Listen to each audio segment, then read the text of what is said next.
Hello, and today we're looking at Isaiah 31 and 32.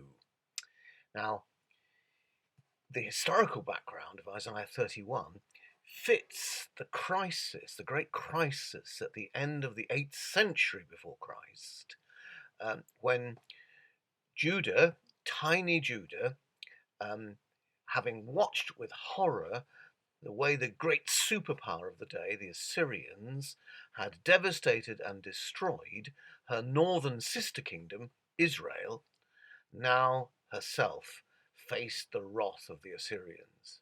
For Judah, having been subject to tribute by them, now refused to pay. The tribute money was just too burdensome. They couldn't afford it. And as a consequence, faced a devastating Assyrian invasion. At this time of crisis, the prophetic voice rises up.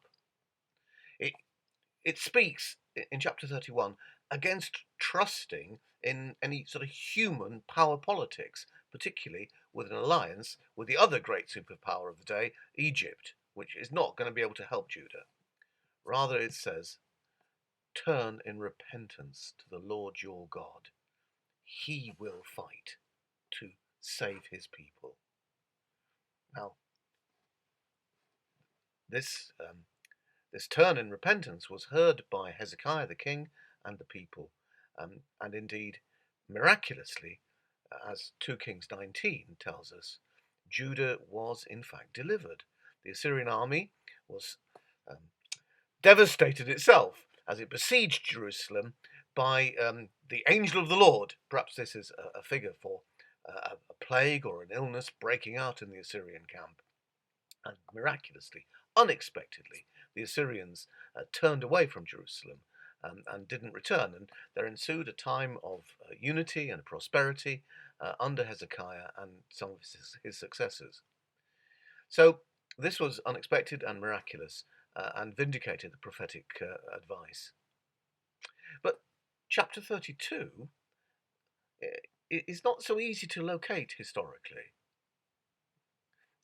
It might refer to that time when Judah is given relative peace and prosperity under its king, but it seems not quite to fit. It seems to be speaking into a distant end time, when after a time of great sin and pride among God's people, um, the Spirit will be poured out in a new and refreshing way to restore the people and bring them to a place of great fruitfulness. And this is actually typical of all prophetic writing in the Old Testament.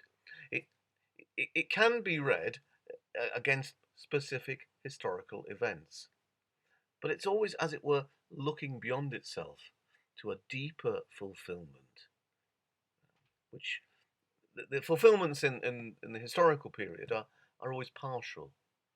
And for Christians, these passages look beyond the history of God's people in ancient times to the day of Pentecost, to the great pouring out of God's Spirit upon his people, which brings them into a time of power and prosperity and at the end times, because since the great victory of the king, the real king of Judah, Jesus on the cross, the victory of God, we now live in the final times.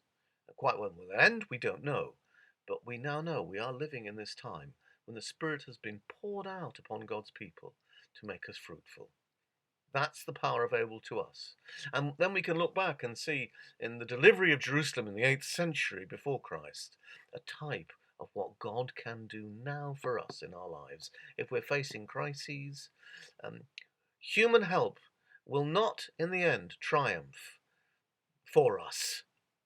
We can't trust in our political power, in our guns, in our alliances. Our real trust is when we turn in repentance to the Lord our God, and he will miraculously act in his Spirit to deliver.